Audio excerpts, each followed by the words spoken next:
So we're gonna start with the music references again. What'd Yeah, you do? yeah. 5 last time?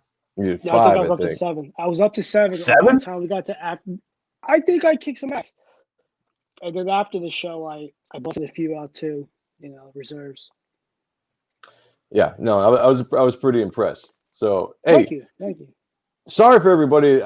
I put out a false time of 8:30 earlier because for some reason I thought we were doing the show at 8:30. So anybody that jumped in around 8:30 to see the show and we weren't live, I apologize. That was my fault. It's his fault. Um, and Leandro said, "Hail Sean Joe, hail Leandro, Hell, hail Leandro. Rick." If you're still watching, hail Rick because he posted this at Oh, 8:30. yeah, So thank I'm you. looking at I'm looking at some of the guys who are in here Yeah, ready to roll at 8:30, and oh we're man, late. Yeah, but we're here. We're here. yeah, we're here now. We are here We're now. We are ready to roll, and it's a special Thursday edition of the.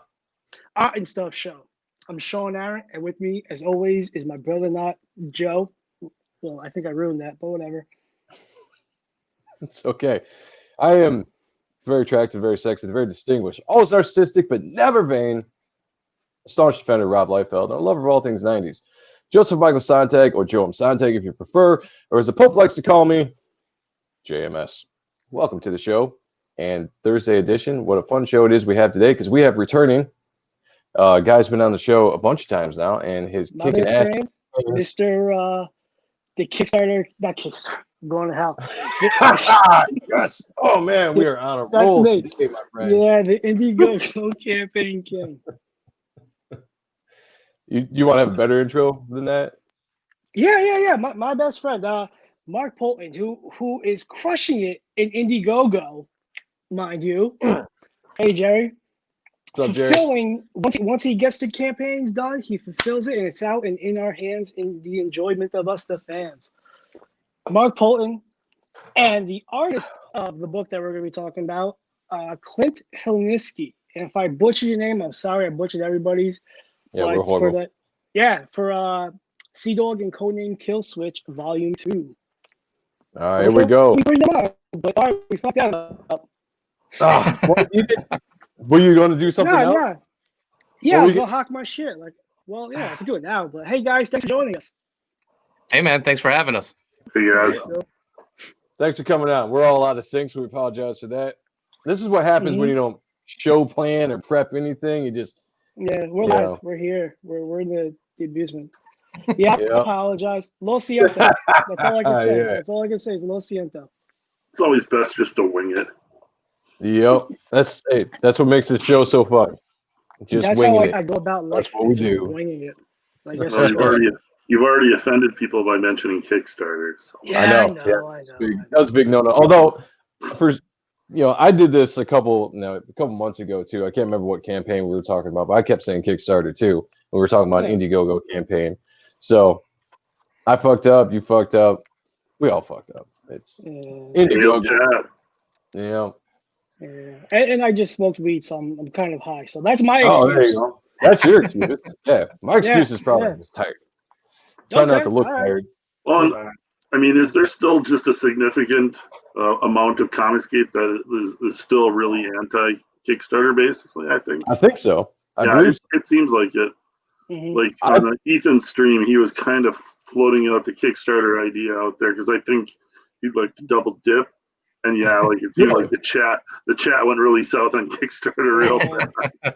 I must have missed that one because he's been pretty anti-Kickstarter. I'm surprised he's thinking about. I think he's looking at what Billy Tucci's doing. Billy Tucci gives zero fucks.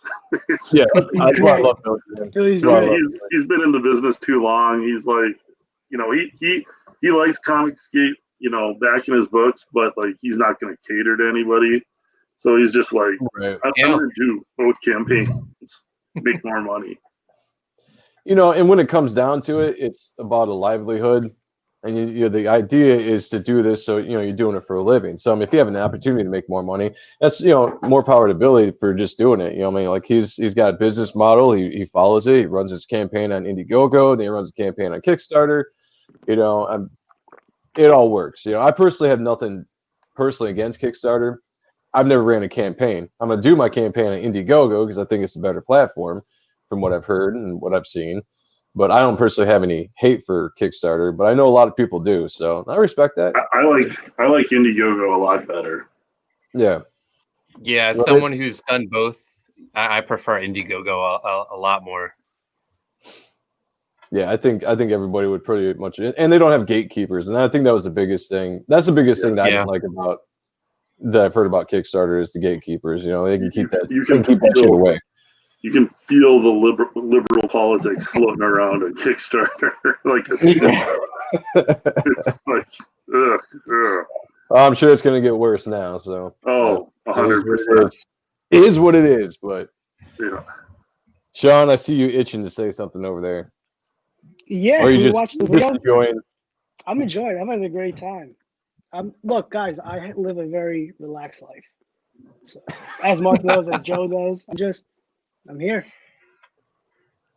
I like a lot of stress going on there. Look, I'm already bald, so like, what else do I got? You know, like I lost all my hair. Like, all right, cool. Yeah, I'm headed that direction, brother. Head that direction. Good. You should do a invert, like a middle mohawk, where it just strips, so it looks like handlebars. I'll keep that in mind. Yeah, you'll be the first one to see if I do. Probably. But if I shave my head, I'm just gonna start wearing a hat like you do, so no one's gonna see it anyway. So. All right. Yeah. So let's talk a little bit about the campaign. This is book 2 of Sea Dog and Codename Killswitch, which I think last time I fucked that name up royally. I can't remember what I said, but it wasn't that. Mark, did you see when I posted on Twitter the other day where I purposely effed up the name? Oh yeah. I'm so sick of typing out Sea Dog and Codename Killswitch on Twitter to hype the book up. So I think I was like Kill Dog and Sea Name, and didn't matter. People still clicked on it, liked it, and backed them up. So you can just put in a word jumble, and it kind of all sounds the same. Long titles, man. Well, last night I wasn't sure if I should put the whole, but I'm like, you know what? It's there. I'll run with it. Because I commented. Yeah, I was just saying when I was tweeting out about it, I was like, should I abbreviate it? I was like, nobody's gonna understand if I abbreviate it. I was like, I'll just type out the entire thing, even though you only have like so many words you can use on Twitter to advertise, and then you got fit everybody you're tagging into the post. Yeah. And I don't think it would be good if you just do like the beginning and end, so it's like SS. You don't want to spread that hashtag around. Yeah, probably not.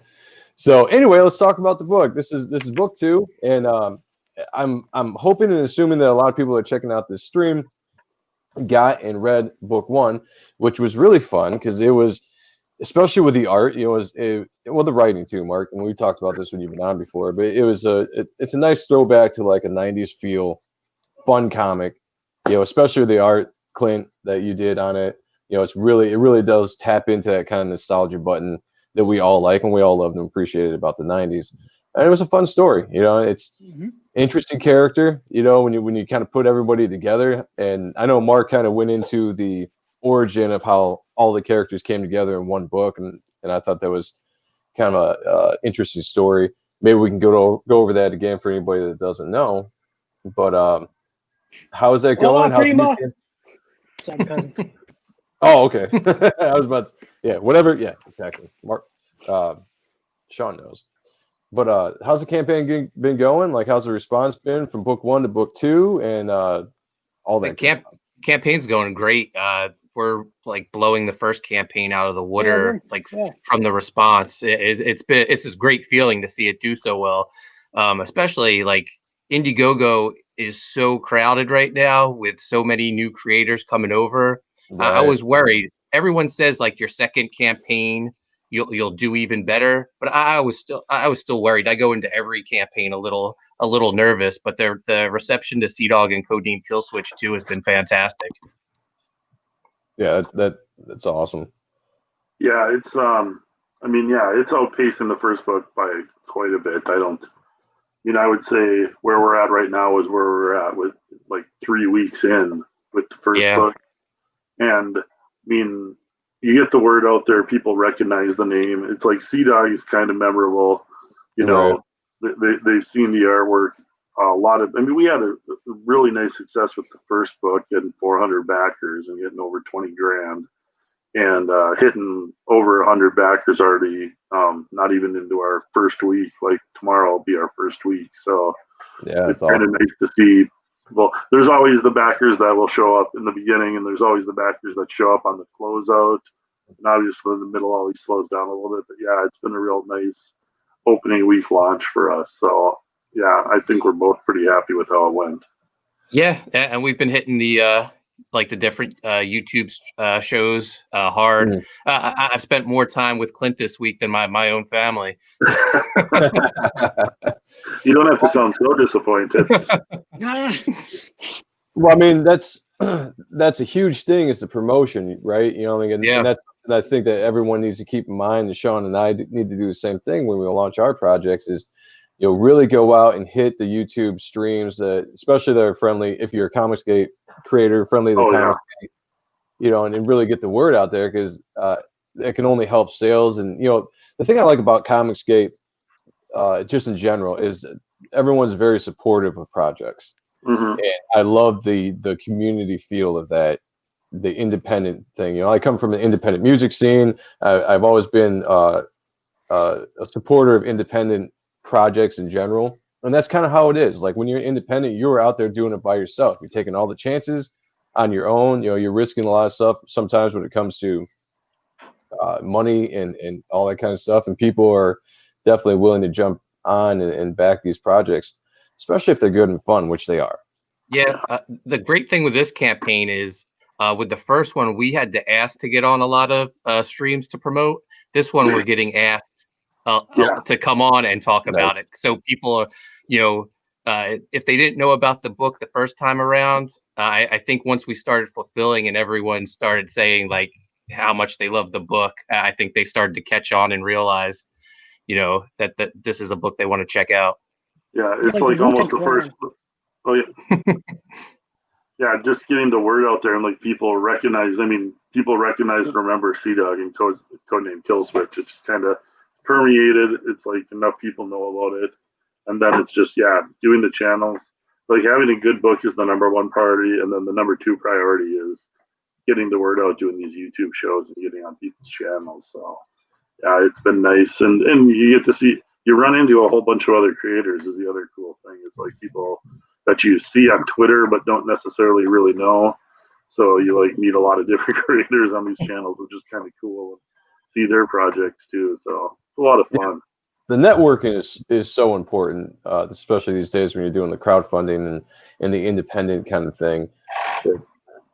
It's awesome to put in all the work to put the book out, but then it's a whole new thing to put in all the work to do the promo of the book, you know. Mm-hmm. And that's something I'm really learning. The more and more we have conversations, like I think Mark, this is like the 5th time or so that you've been on since we've been doing the show, and like I feel like I learned something new every time you come on, because we talk about campaigns, and you're you're probably one of the most experienced person in campaigns right now, successful campaigns. I mean, you're just, you know, like we say it every time, you're just killing it with the amount of stuff you're putting out. It's awesome. Delivering on time. That's huge. Yeah. Thank you. Yeah. Last year I fulfilled 5 campaigns, hoping to do even more this year. I think we're off to a good start. Like Clint's killing it on the artwork. I think Clint says he's going to be done by the time the campaign ends. So that's perfect. Very cool. Before your artwork is beautiful. Like it's dynamic. It's stunning. It's all like the it's like the ice cream sundae. It's all the stuff I love, like in one. You know, it's like cool. I love it. Yeah, I'm heavily influenced by the old '90s Image and Wildstorm kind of comics. Like I'm a huge Jim Lee, J. Scott Campbell fan, so that kind of permeates a lot of my art, which is pretty easy to see. Yeah, I agree, Leandro. Yeah, and I think it's why I love, you know, and Mark knows this just from the conversations we've had, but that's my favorite era of comics. That's my favorite artist style. You know, I'm a huge fan of all those artists too. So seeing your work kind of reflect that and pay homage to it, I think is awesome in these books. And just again, visually it makes it more fun to want to read the books. Mm-hmm. I had a question before we jump into camp. I don't want to watch the trailer, but Clint, I was wondering on a normal schedule when you get a chance, because I don't know if you're working a job too, or if this is your full-time job. Yeah, I'm drawing full time. Otherwise, this stuff would never get done. So yeah. My question was going to be like, how long does it usually take you to do a page? Because I know that's usually a question people really are interested in.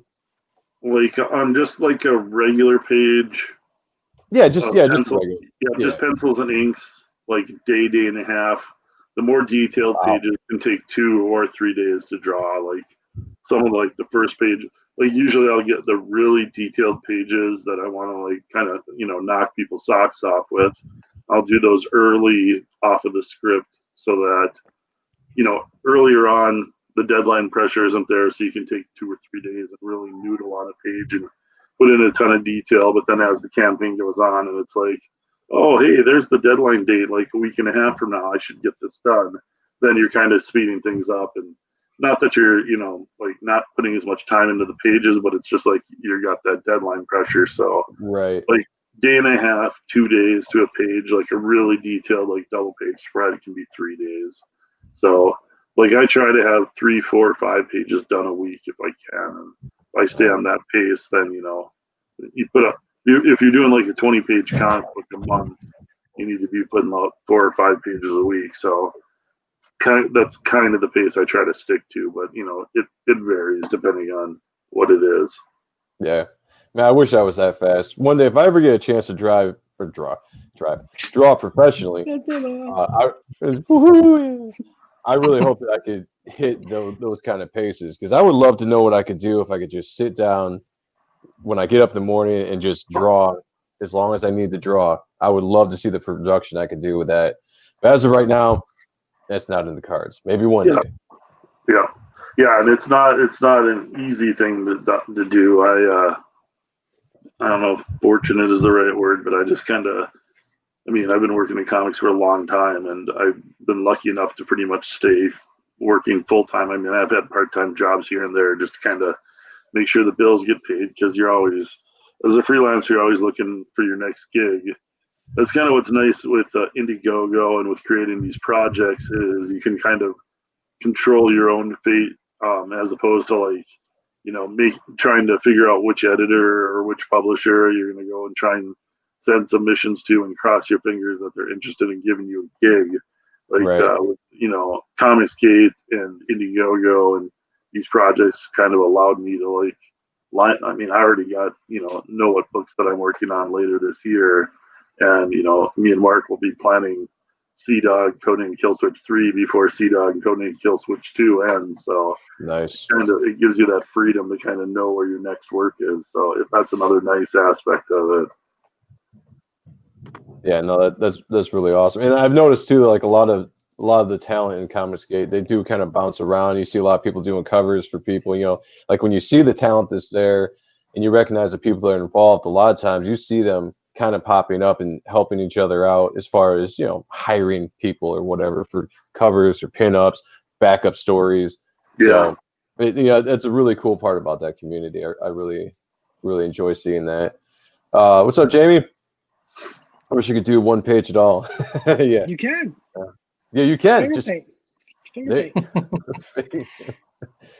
All right, let me pull up this trailer here. Hold on a second. Give me a second. All right, let's do this. Sea-Dog and Codename Kill Switch return an all-new 48-page graphic novel by Mark Poulton and Clint Hilinski, featuring Sea-Dog, Soldier 7, Rebel, Tundra, Neon, Stormborn, and Crotch Rocket. Only on Indiegogo. I love it. That's dope. I love the characters, man. Especially Rebel. For obvious reasons. Yeah, she seems popular. I would imagine why. I think Rebel and Neon are a big part of our fan base. They've been a good selling point for us. Yeah. Well, it's that's what's awesome. Like bringing in sexy women. Because everyone likes to see sexy women in comics. I mean, well, unless you're crazy, but you won't find any at Marvel and DC anymore. So right, no, you won't. You gotta come to Comicsgate to find a hot chick in the comic book nowadays. Yeah, you know, a lot of industry is kind of like strayed away from drawing very sexy, you know, scantily clad women. But you know, the funny thing is I don't know a ton of girls that were into comics, but the ones that I do always like that. Like they never had a single problem with it. They thought it was sexy. They liked seeing it. It was only in, you know, when you got like some of these mentally ill people that were just like offended by it for some odd reason and felt the need to attack it.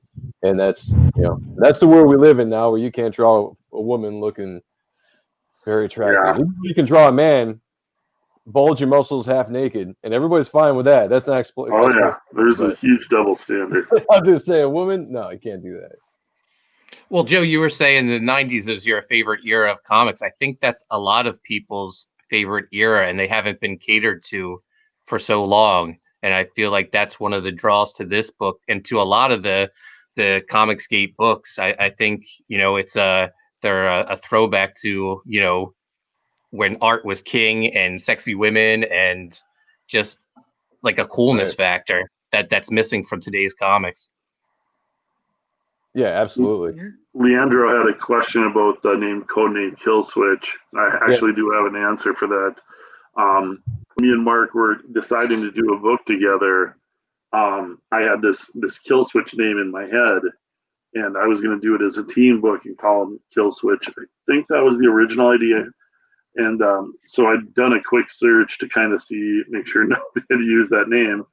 And like literally 2 books, one by a publisher, like I think there was like a Dark Horse book called Killswitch that had just come out, and then another guy had a book running called Killswitch online, and I was like, oh, that was such an awesome name, but you know, Codename Killswitch popped into. I was looking at different variations that I could use, because if it's not the exact same thing, it kind of changes it. So. They're a military group, and all of a sudden Codename popped into my head. So the team is Codename Killswitch. That's the reason for the longer title. But now I have to type it out like that all the time. Oh man. And I see you guys got oh yeah, that's right. Yeah, Dan Frag is doing a cover for this. Yeah, that's very cool that we got Dan. When do you think he's going to be done with that, so you can actually display some art? Which I'm sure it's going to be awesome anyway. That's where there's a question mark there. Yeah, Dan is a busy guy. Not only is he working on Black Flag, but he's doing storyboards during the day. So, you know, we're thankful that he's fitting us into his schedule. So, you know, it'd be awesome if we can get it while the campaign's active, because I feel like once we have that, we'll get another bump to our campaign. But definitely. You know, we got the placeholder for now, and you know, I'm thankful for that. Yeah, that was great that he got us that, and I mean, when he gets it, we'll be happy to have it, and I mean, it will be a big seller once we have the finalized art on it, definitely. So. Oh yeah, absolutely. And for anyone who wants to know what's going on Dan's cover, Sea Dog is also a rapper called Sea Dog. It's spelled the letter C DAWG. So he's from the streets. He's a bit of a graffiti artist. He has a spray can in his hand, and he's doing a mural of Codename Killswitch on a wall behind him. Oh, okay. Yep. Yeah. Well, and Dan likes rapping and freestyling, so I think that played right into his 90s California vibe.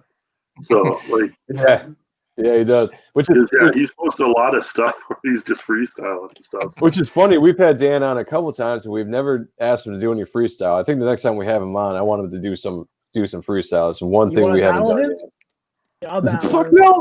You can battle him. How awesome would that be? Jersey represent. Go, Sean. Yeah, go for definitely. Yeah. I'll bring those bars. I don't know what that is. But Shelby Robertson is going to ink the cover, and Matt Yackey's going to color it. So it's going to be fantastic once it's done. Yeah, that's the whole Black Flag crew right there. So that's going to be pretty cool. check out some of the art you guys have posted here on this campaign. Oh, by the way, so you had a $5,000 flexible goal. You guys have already hit that. Marching on, 24 days left, 102 backers, like we talked earlier, with 6,791 raised so far. That is awesome, and plenty of time to go. This is very, very, very cool to see that. So we got reprint. Oh yeah, John Malin's. Yep, that's the Malin variant. We're just doing the line art variant for number 1. We were on a Malin show the other day, and I think he thought it was very cool that we were just doing a line art variant, just focusing on his art. Which, I mean, I think it's really cool too. I mean, his art's for the third campaign, we'll have to figure out another way to use it. I think foil. Yeah, foil would be awesome. Foil and just line art. I think that would look sweet. Or if you want to save on cost, just lower the opacity and it's pencils. No, yeah. You know, I already backed the campaign, but I might have to do it again, get that, because for some reason I didn't catch that the first time around. Because the funny thing is, when I backed the first campaign, I thought I got this cover, like the regular cover they did, and I must not have. It must have been something I was thinking about doing and then forgot to do. Because I mean, when you back a bunch of campaigns, I think, you know, sometimes you think you've backed a campaign, you didn't really back a campaign, and yeah, it's crazy. But yeah, here's some of the art from the interior, colored by Andrew Dahlhaus, who's a fantastic colorist. Yeah, he killed it on this. Yeah, I'm glad that you guys are working with him again, because he did the first volume, right? Or book 1. I mean, that just a good colorist like him, or a great colorist like him, I'll throw that out there, just brings so much to a book. It's insane. Like, when you actually see the finished pages and what they can do to bring everything together, it's just so awesome. Yeah, definitely. Yeah, I was super happy when I got these pages. It's always a treat for me to open up the colored pages and check out what he did on my artwork. So yeah. Pretty stoked. I know what you mean. Great shot. Yeah, that's awesome, dude. And again, I love these characters because they're all like, you know, throwback to like 90s characters, but they're still, you know, like the variations. Yeah, yep. I always think they're like, it's an alternate reality, so it's like there's different reality versions. And it's not the same character; it's a variant. Right. Yeah. Which is, you know, nothing wrong with that. That's awesome. It brings a hint of familiarity. Yeah. Also being original, you know, if that makes sense. The splash page with crotch rocket. He has a trans-dimensional warp bike that's a crotch rocket, so that's why his name is Crotch. I love it. People are always a little curious about that name. Well, splash page of a Rebel. Right. That's again, she's my favorite. I think it's 1, tits. I mean, obviously, love that. But 2, like, you know, the purple hair. I always love weird hair on comic female comic, whether it's green, purple, you know, whatever. I just, for some reason, it works so well in a comic book. People keep wanting to call her underboob for some reason. Wow. Her name is Rebel. Yep. That's awesome. Hello, Ironberg. Hey, what's up, Ironberg? Foil would be awesome, Oh, there you go. Now that's probably. There you go, Mike. Hey, Mike. Hey, what's up, somewhere in the future there.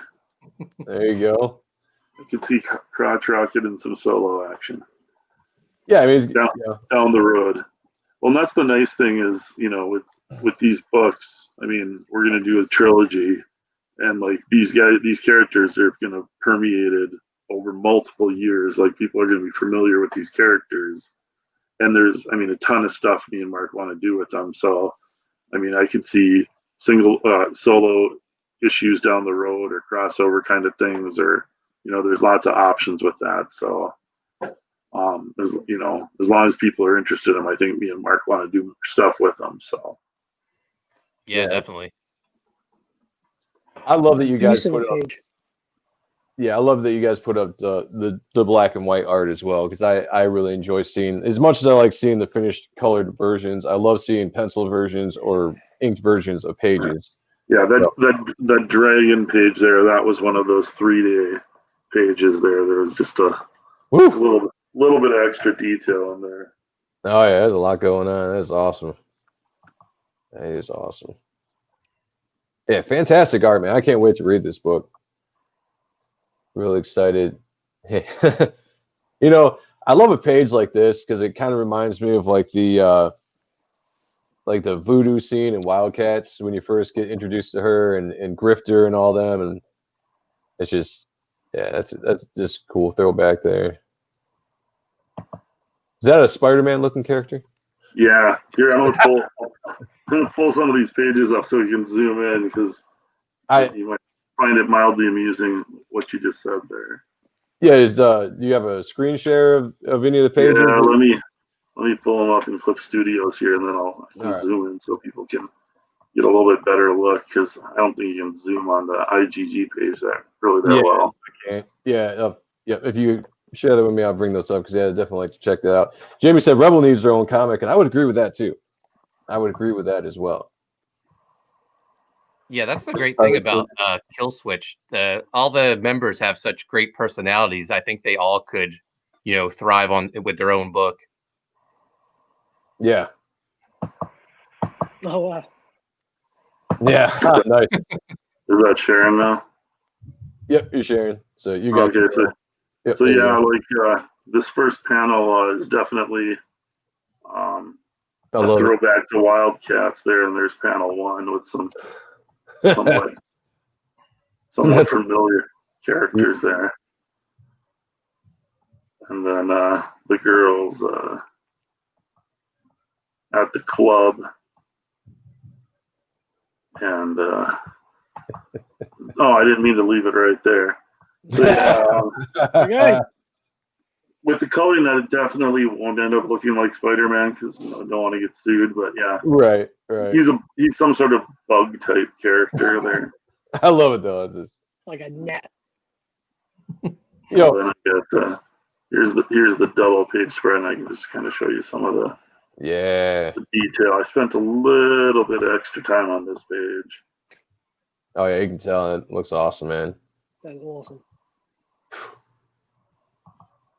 So yeah, these are the pages that take me a little bit longer than the normal page. This is Stormborn, one of the members of Codename Killswitch, and he's returning to his home planet, and this is his brother who's kind of taken over the throne, so he's kind of like facing off against him. So that's kind of where the story starts out. Then there's a whole bunch of stuff that happens between them and the end. So it's not all about this. It's just kind of a little oops. There's some real close rendering lines for everybody. I like it. Yeah, I was gonna say I love zooming in on tiny detail. Nothing wrong with that. I like the rendering, man. Yeah. Thanks. It's that Travis type of stuff. Oh yeah. I'm a huge Travis fan. David Finch, his hatch work. So here's the panel I was telling you about. Oh, actually, here's the fish in the fish tank. Nice. And then see, this page isn't finished yet, but here you can see Sea Dog making his first appearance. So you can see like how rough my pencils are here. I don't spend a lot of time in pencils. Oh, that's cool, man. I just kind of break down, get the anatomy broken down, and then I do most of the work with inks just because that's a big time saver. So here's some. So it's kind of I just blue line everything and then do a lot of the rendering with the ink work. And here's our stretch goal pinup that I just finished coloring today. So if you're tired of dealing with the winter, you can think warmer thoughts with neon, and we're doing a swimsuit style pinups prints that'll be stretch goals for the book. So I just posted that one on Twitter today for everybody to check out. Looks warm and inviting. That's what I loved about the 90s comics, both Marvel and Image doing like the swimsuit. Oh, yeah. Thank you, Leandro. Yeah, Leandro just backed number 114. Awesome. Thank you, Leandro. Yeah, that's awesome, brother. And also another thing I liked about what Image would do is they did that all the time. They had like the little hints of like Marvel characters or DC characters showing up in their universe, even though it wasn't them. You know? Oh yeah, I mean they had Squadron Supreme and like Yeah, yeah. the So Authority cool. had what was that team called?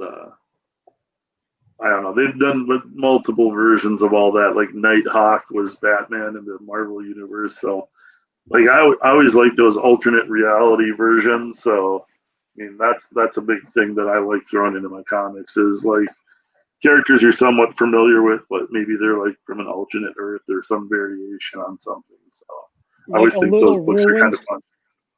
What's that? like as a character, like a little ruined, like Batman with or Superman with no morals. That's fun. Oh Like, yeah, no, absolutely. Like like one of my favorite teams is the Crime Syndicate.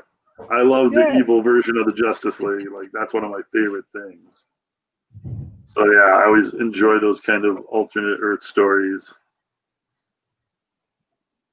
So yeah, that's a little sneak peek at some of the art coming up for CW Yeah, Codename. I didn't expect that. That's really cool that you shared that with us. We yeah. appreciate Oh it. yeah, no problem. It's 48-page book, so like I'm Right. like I'll show art because it's like oh I don't want to show anything too soon because I'm giving away. It's like no, I want people to see what the book's gonna look like and be Right. amazed and hopefully that'll encourage them to buy it. I'm not gonna hold stuff back. Like the final product will be even better. But yeah, people like seeing the art and the process and I mean I always enjoy that when I'm looking at creators that I'm fans of. So Yeah. Yeah, I think that's definitely, I mean, I do too, and I'm sure Sean does and everybody. I think it's if you like comic books, you love the behind the scenes, how they're created, from blank page to finished page, So seeing the process, I always think is very interesting because there's a lot of people that do similar steps. Some people do different stuff. I'm assuming that you draw digitally. yeah, Then, I switched about 2 years ago. Oh my god, it changed my life. yeah, yep, really liking it. Faster doing it. Yeah, I mean, I've always been a pretty fast artist, but like a 48-page book, like I can probably do it twice as fast digitally as I would on like, just, pen and Yeah, paper, ink and whatnot. So, and the ability to erase ink lines, Oh like, yeah. and that, I got my microns and like I spent about 20 years working on microns and praying that I never made a mistake because I hate whiteout. I hate patch. I hate patching stuff. I just like I despise it. So yeah, right. Yeah, digital made work life for me a lot easier, definitely. yeah, for sure. Um, well, for anybody that doesn't know the story of Sea Dog and Codename Kill Switch, why don't you give us a quick rundown of just like the overall story? I don't know if you want to cover book one. Like, I don't know if there's Sure. spoilers at this point, but just whatever you want to say to everyone. Yeah. Sure. So Sea Dog and Codename Kill Switch is about the world's greatest superhero who happens to be a dog, Sea Dog. Um, he gets involved in a plot to stop a kidnapping of a young meta, Neon. It happens at one of his concerts. Like I said before, he is a rapper by day, superhero dog by night. He breaks up the attempt to kidnap Neon. At the same time, the government task force, codenamed Kill Switch, they're also trying to stop this kidnapping. They appear on the scene too. The villain Shikari, who is selling these metas on the black market. Uh, when he can't get Neon, he takes Sea Dog's master because he is a dog. He has a master, uh, Peter, hostage, and flees Earth. So Sea Dog and Codename Kill Switch, they reluctantly team up. Sea Dog is a lone wolf, even though he's a dog, and and, and they decide they're gonna do the superhero team up, and they're going to track down Shikari, who in book 2 now takes refuge on the planet of Tharoon, which is the home world of Stormborn from Codename Killswitch, and Stormborn's brother Dragonborn has just taken the throne of Tharoon by force. So you have this big family conflict on the planet of Tharun. You have Sea Dog's master Peter kidnapped by Shikari, who's there on Tharun, and there's going to be a big throwdown. Plus, we introduced an all new superhero team, the Animalers, who have they have the key to Sea Dog's powers. Sea Dog never really knew where his powers came from. The Animalers have the answers. Nice. Yeah, the Animalers backstory with Sea Dog is pretty cool. We worked on that after book one. I think it's kind of a fun twist to his story too. I think people will get a kick out of it. Yeah, like I said, just fun story, like entertaining, and that's all. That's all we're actually asking for in comics these days. Just entertaining, good art, adventure. Like I said, you're expanding. It's not just Earth. It's not just like New York or LA or any of the cities that you can keep a story in. You're going, different dimensions or going different worlds and stuff. And that's one thing I really loved about the 90s, especially like the X-Men or whatever, books like that, where you could just expand your imagination. Oh yeah.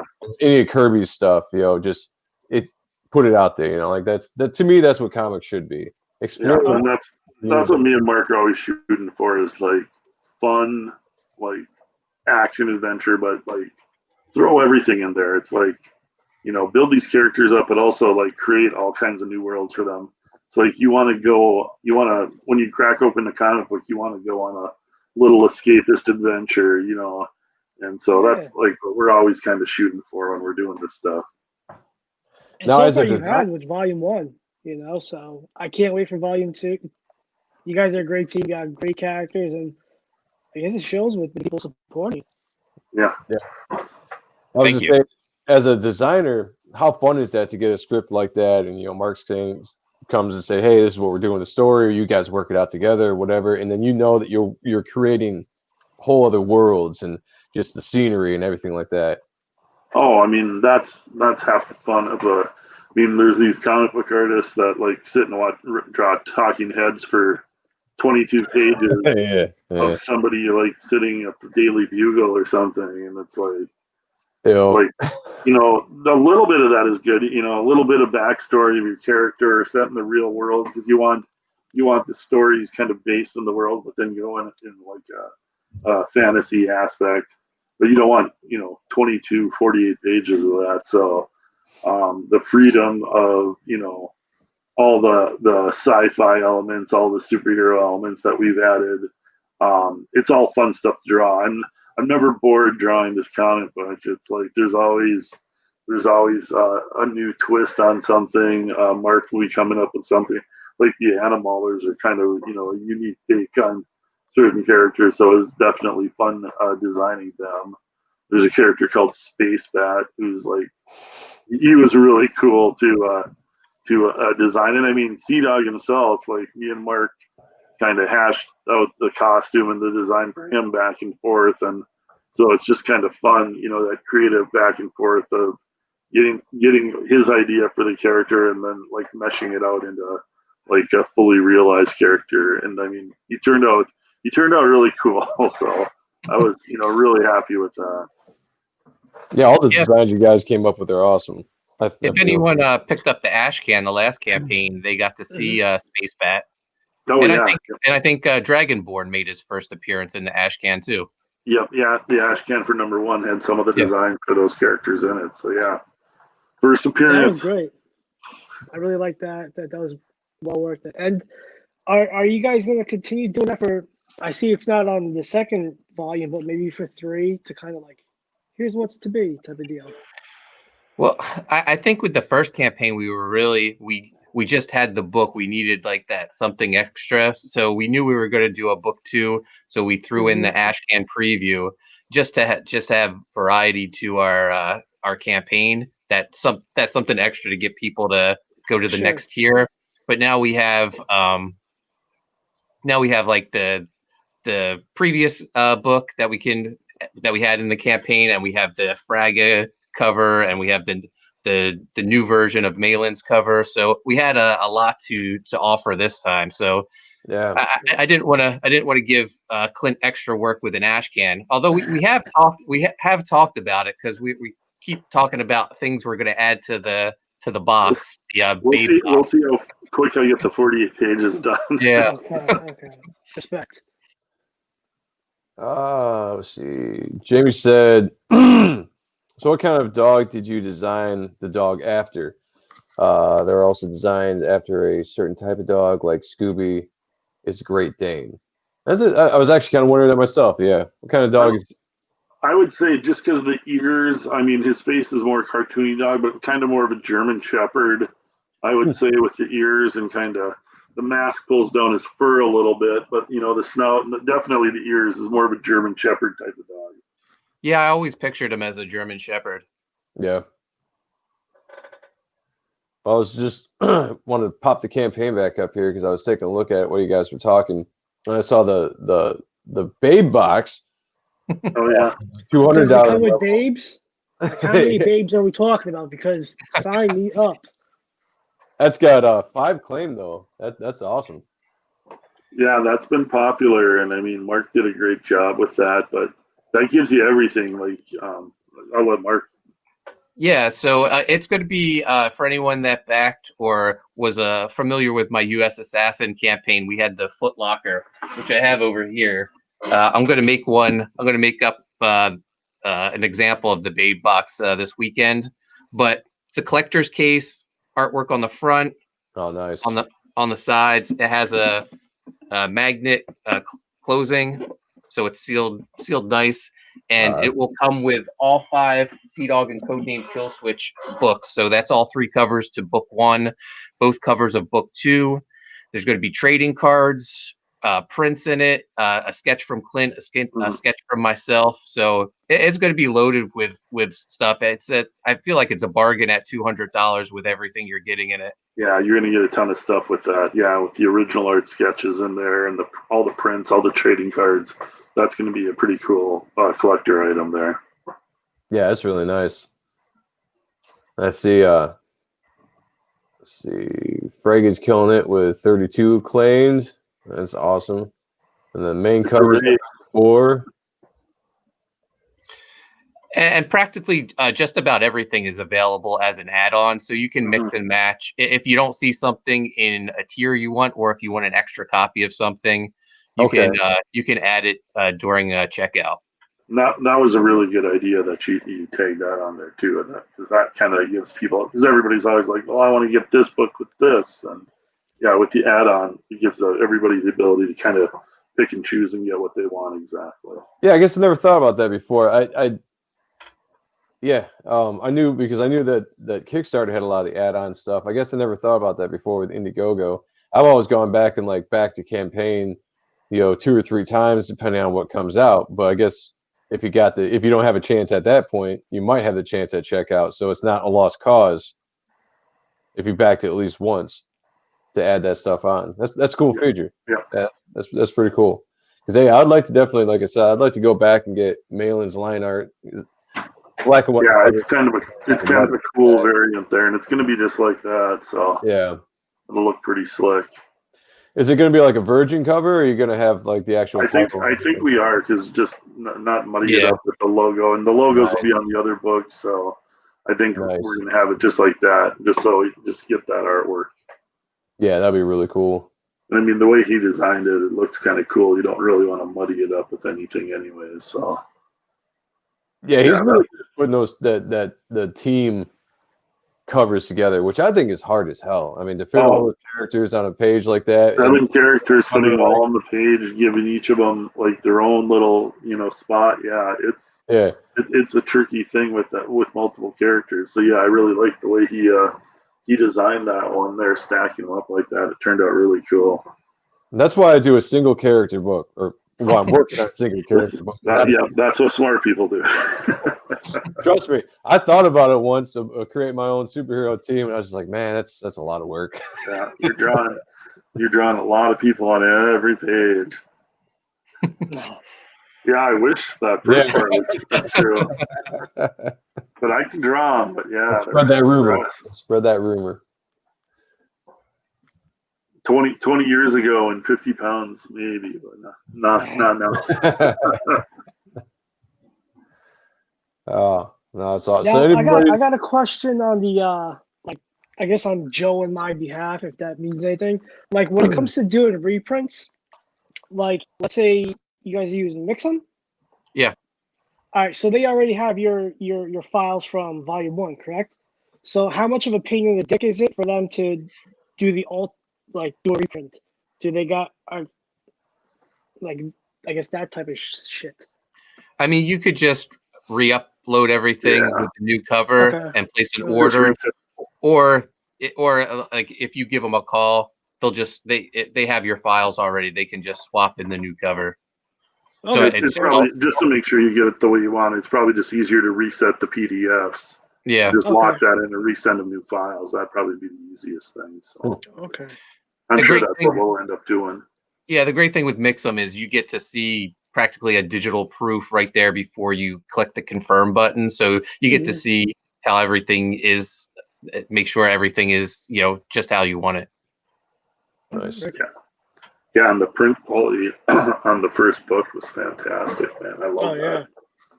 The paper quality and the glossy cover and everything. I mean, it looked as good as anything Marvel or DC put out, for sure. Yeah, no, it was excellent quality. A lot of the books that Mark has done, just in general, I mean, most of the books that come out that I have supported over the last year and a half, 2 years of Comicsgate are all good quality, like as good as you'd see on the shelf of the big two putting out. So I know everybody uses probably different printers. I'm sure there's a lot of people that use the same printer, word of mouth kind of thing, but the books are well done, and that's what I like about it. Like you're spending 25 to how much ever you pay on these books, depending on what tier you get. But it's high quality books. They're not cheaply done. One thing I want to bring up is the one thing that kind of pisses me off is, like, I don't know if anyone's picked up any image books lately, but like Spawn, I'll still collect Spawn. The paper quality, you can tell they're trying to save a lot of money because they used to have high quality paper. They used to have some great production back in the day. Oh yeah. Now you flip through it, it's like flimsy paper, and it's on your hands from the print, from the ink. Back cover or something. That's a pain in the dick. No, I'm sure they're cutting any cost corners they can to keep dialing up a profit, because I mean the sales just they've dwindled. I mean, I don't know necessarily about Spawn. I think Spawn still does well, but I mean, I don't know any image books out there. I mean, I don't hear anything about them anymore. I don't think there's really any like huge sellers or like some big hit from somebody that I've heard of in a long time. Yeah, I was just saying not in a long time. Like Spawn and Savage Dragon are still doing their thing, but like the image as a whole, like what we grew up loving, that kind of thing that's been long dead. And literally, if you're a creator and like your dream is to get your book published by Image, it's like, well, just get ready to lose money on it. Like you're so much better off doing the book on your own and go crowdfunding at whether you're Indiegogo or Kickstarter. It doesn't matter. You're better off crowdfunding your book and selling it directly to the fans, running your own campaign.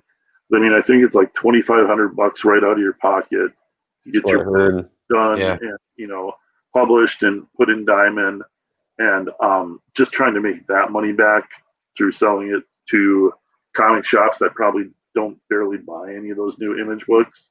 I mean, most comic book shops are living and paying their bills off of Marvel and DC, and don't even look past Marvel and DC in the solicits. Yeah, right. They'll pick up a little bit of Image, a little Dark Horse. I mean, some of these smaller publishers, I don't know how they're surviving, but yeah, I mean, then you can go to Indiegogo and run a campaign for your book and make 20, 30 grand. And guess what? I mean, that's going to cover your printing cost, the expense for your creative team, and you're going to make money off of it. So, like, I don't know why I don't know why freelancers are even trying to do their books through Image anymore. And they won't be collecting dust on the shelves. You know, you never go to the fans and the people that want them. Yeah. You know somebody's there to buy that book, definitely. Yeah. Going back to the quality of the books, one of the cool things last year was when the Sea Dog books came in, all our Graveyard Shift books came into John in Michigan, and I went out there. So I got to like compare like the Mixum Sea Dog books to we used Print Ninja for Graveyard Shift Book 2 and US Assassin, and then I think we used Transcontinental for one of the other Graveyard Shift books. So I got to compare all of them, and I felt like the quality of Sea Dog was just on par, just as good as all the other printers, and it's great because they have factories all throughout. So we were lucky we got a U.S. Factory, and the turnaround time was probably less than 2 weeks. So that's a great bonus when you send the books out, and then 2 weeks they're at my house, and you can start fulfillment. Yeah, Eddie, that's awesome. Eddie Winkler, he brought that up last night on Bancroft's channel, I think it was. Yeah. If I'm mispronouncing it, he said that he was talking to them. He's like, if I have it to you by this date, will it be by this certain date? January to March, maybe. Let's just throw that out there. And I'm like, nah, if you have it by the end of February, I can have it to you in like a couple weeks, whatever it is. I'm like, holy shit, that's a fast turnaround. And that's campaigns like that. That's awesome. You know, you could have it in your house. Eddie's book's fantastic looking. He actually hit me up and asked who we used for a printer, so I put him in touch with Mixum. Right on. Yeah, nice. Yeah. Yeah, because I know I've been happy with them totally. Because didn't John have an issue with one of the printers he used because they were overseas? Yeah, well, like everything shut down, or it was during the whole. I guess like when all the COVID coronavirus stuff started, our books were in China, and we they had printed them, and they were just like sitting there, and they couldn't send them out. So we luckily there was this print shop warehouse right next to this science lab in Wuhan. So I think there was like a wet market right between the two of them. Oh yeah. So we sent the rest of the Graveyard Shift books to a Transcontinental, I guess, and we just like Lou Pearlman? waiting. What's that? Yeah, Lou Pearlman. Yeah, different Transcon. He died. Yeah, he went from putting boy bands together to printing comics. He's a bit of a mogul, you know. He owned jets. Ripping off somebody. Yeah. All right. See, Mark, you did make the band. Fuck. Yeah.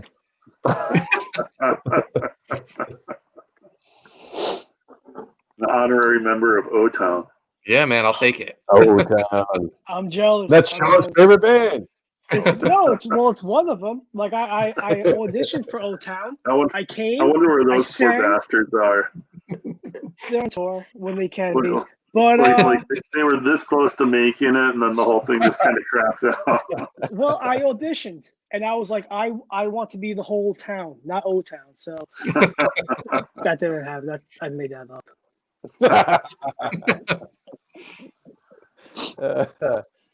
Well, we're closing in on an hour here. So you guys are running this campaign. It's pretty early in the year, right off the gate. You guys trying to get another Sea Dog and Codename Kill Switch campaign going this year, or are you trying to shoot for 2022? That'll depend. I mean, I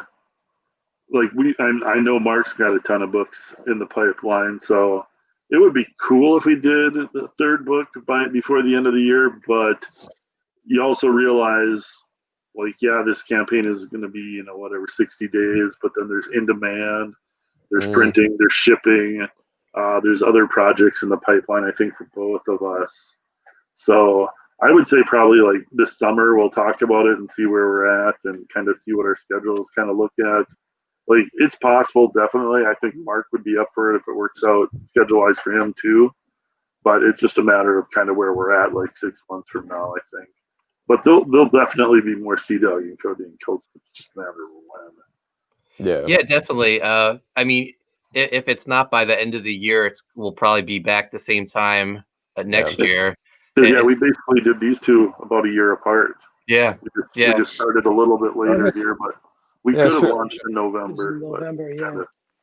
Pushed it back just a bit, so it'll be something like that. If it's not the end of this year, it'll be beginning of 2022. Jeez. I don't want to start thinking about 2022 already. Yeah, right. Yeah, I feel you on that. Nice. Oh, O-Town is also the home of AC Comics, Fem4s, Silverline Comics, Cat and Mouse, and George Perez. George Perez. I love Harold Bird dropping some nuggets there. Facts, love knowledge. Yeah, some deep knowledge. Love George Perez. Well, we'll have to get you guys back on again when the campaign's getting ready to come to a close. I know most campaigns go in demand these days, but we'd definitely love to have you come back on and talk about how the campaign's doing. Quick question. Leandro said, quick question for Mark. Is U.S. Assassin ready for shipping? It's already been shipped. I shipped U.S. Assassin back in December. If you backed it and you haven't received your copy, just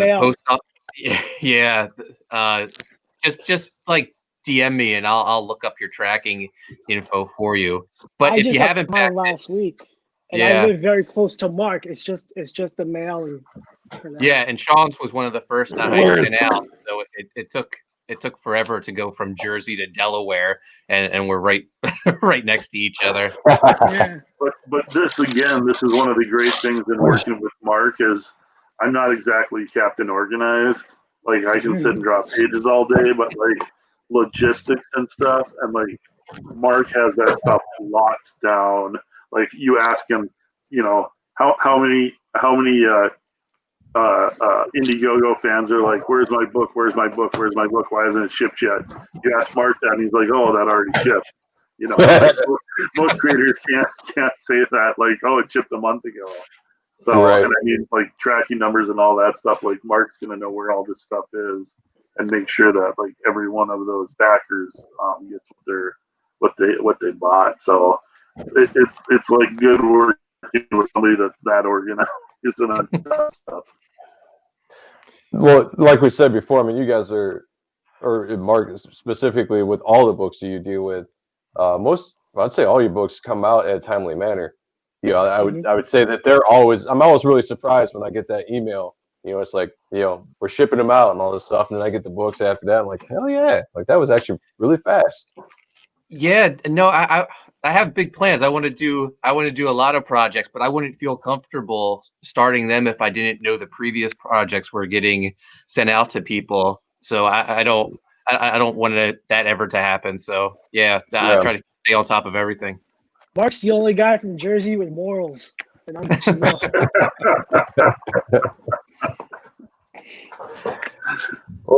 So one more time, everybody, we're going to take a look quick. Let me add this back to the stream.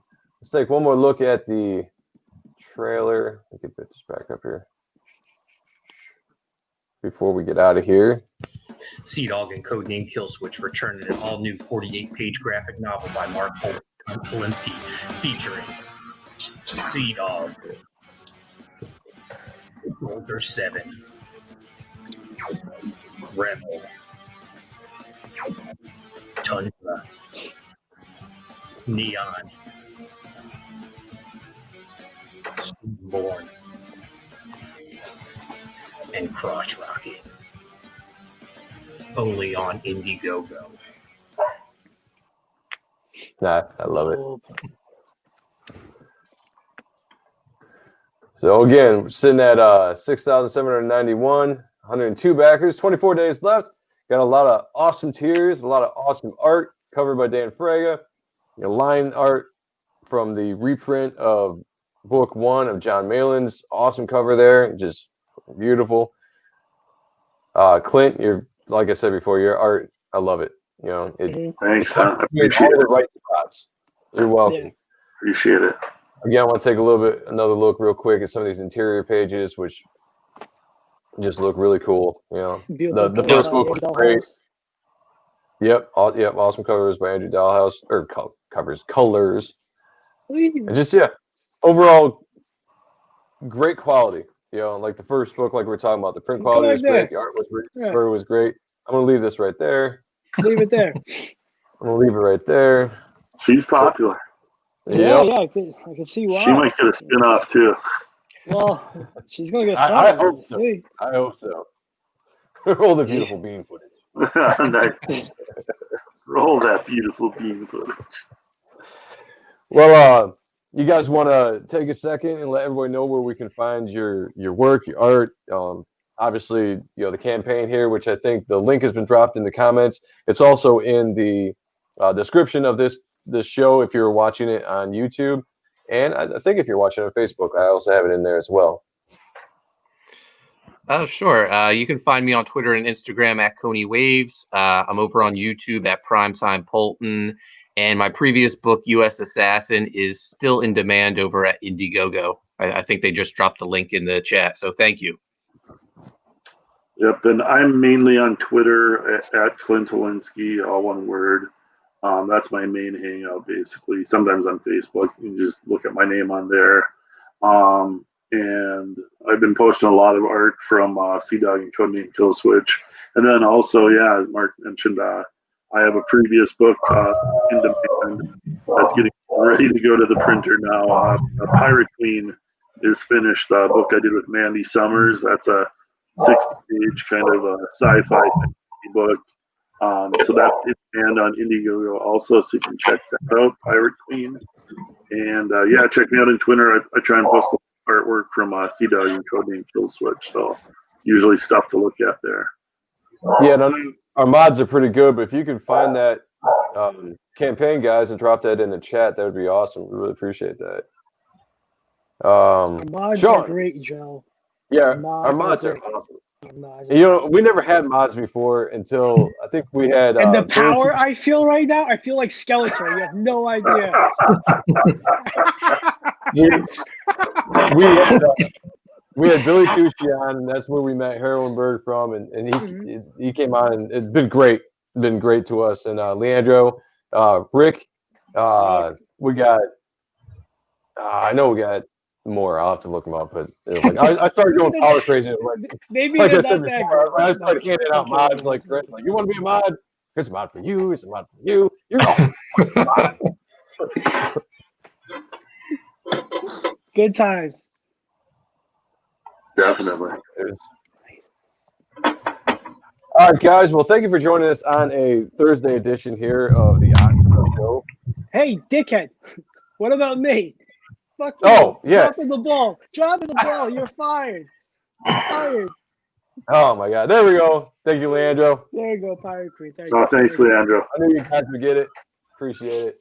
Very cool. All right, Sean. Well, thanks for asking, Joe. You can find me, Sean Ahrendt, across the board. YouTube, Facebook, Twitter, Instagram. Geeks at the Beach on Facebook. That's the convention I throw down here with Heather Reed. Also, before we leave, I'm going to hawk some shit.